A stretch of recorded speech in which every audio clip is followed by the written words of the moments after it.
habituellement, au niveau des factures d'ONEA que je reçois, ça oscillait, en tout cas ça ne dépassait pratiquement jamais 2000. Et les 2 derniers mois, je me retrouve avec des facturations multipliées pratiquement par 10. 9 000 pour l'un et 25 000 pour l'autre. J'ai été très surpris. S'il y a bien un sujet qui alimente les débats ces derniers mois sur le plan social, c'est bien le nouveau système dit de relevé bimensuel de l'Office national de l'eau et de l'assainissement. Depuis des mois, les clients se plaignent de ce que le nouveau système de facturation présente énormément d'anomalies. Ils en veulent pour preuve des écarts de consommation qui font passer les factures au double, au triple et bien souvent à des proportions plus qu'étonnantes. Franchement, je n'ai pas eu d'explication ou d'éclaircissement satisfaisant. Ils ont juste dit que, voilà, au regard des relevés, c'est la facturation, c'est la consommation normale et il faut payer. Ils m'ont dit, est-ce qu'il n'y a pas une fuite chez vous? J'ai dit non, il n'y a pas de fuite. Allez vérifier. On a fait vérifier par technicien. Il n'y a pas de fuite. Alors que la consommation de mon ménage n'a pas changé. L'eau de l'ONEA que nous utilisons à la maison, c'est pour prendre des douches, c'est pour faire la lessive, faire la vaisselle. C'est pratiquement tout. On n'a pas de piscine, on n'a pas de plantes à arroser, on n'a pas, pas de grand ménage qu'on fait. Ils ont dit clairement que c'est probablement une erreur de l'agent releveur. Bon, je me suis dit, si c'est une erreur de l'agent releveur, on aurait dû reprendre la facture selon le bon index. Mais sur la facture, on se rend bien compte qu'il y a un écart de près de 100 entre la facturation précédente et la facturation qui a suivi, sans incidence sur le montant de la facture. Les consommateurs, après avoir écouté les premières tentatives d'explication de l'institution en charge de la question, n'ont pas trouvé de réponse réellement acceptable.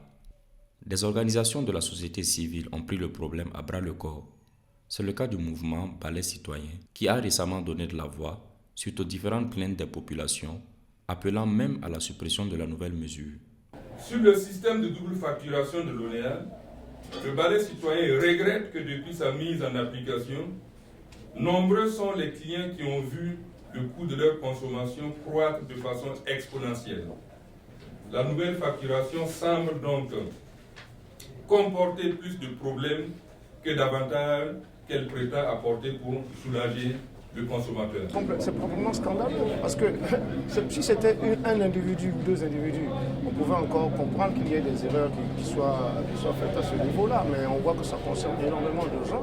Moi-même, j'en ai été victime, des camarades, nombreux de mes camarades en ont été victimes, des voisins en ont été victimes aussi. L'Office national de l'eau et de l'assainissement, depuis un moment, s'était mué dans un certain silence. Suite aux différentes sollicitations et plaintes des consommateurs, elle a rencontré dernièrement certaines organisations de la société civile. Ici, les deux parties disent avoir pu s'expliquer et s'entendre sur l'essentiel, pour l'instant en tout cas. C'est vrai que le relevé bimestriel, il a fait beaucoup de choses, mais nous on a déployé également un système en place pour pouvoir prendre en compte les plaintes des clients. Et comme on l'a dit ici, au niveau des agences, si vous allez, vous verrez qu'on a renforcé les dispositifs pour que ceux qui ont des problèmes, ils puissent venir les poser. Et ça va permettre en tout cas de les juguler et également nous permettre d'améliorer aussi notre système. Parce qu'on dit tout système, il n'est pas parfait. C'est au regard un peu des remontées des informations là qu'on pourra le parfaire. Il ressort que nous avons trouvé certaines réponses à nos questions, à certaines des questions en tout cas que des citoyens nous avaient adressées. Dans l'ensemble, ce qu'on peut retenir, c'est qu'il nous a été dit que les agences étaient fraternellement ouvertes à tout citoyen qui voulait, en tout cas, qui se posait des questions sur sa facturation du moment qu'il pouvait produire un index. Donc, il avait accès à toute agence de l'ONEA pour poser sa plainte.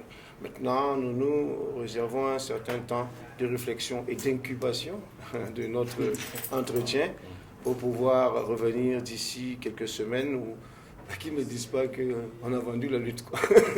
La lutte n'a pas été vendue, elle ne sera jamais vendue. la lutte continue. Voilà. Et dans les quelques semaines à venir, on s'assurera que les choses sont bien rentrées dans l'ordre. Mais en attendant, des questions demeurent sans réponse, notamment quant à la responsabilité des factures abusives déjà réglées par certains consommateurs, mais aussi sur les différents autres préjudices subis par les consommateurs du fait de cette nouvelle mesure. Droit Libre TV, la web télé 100% droits humains, 100% liberté d'expression.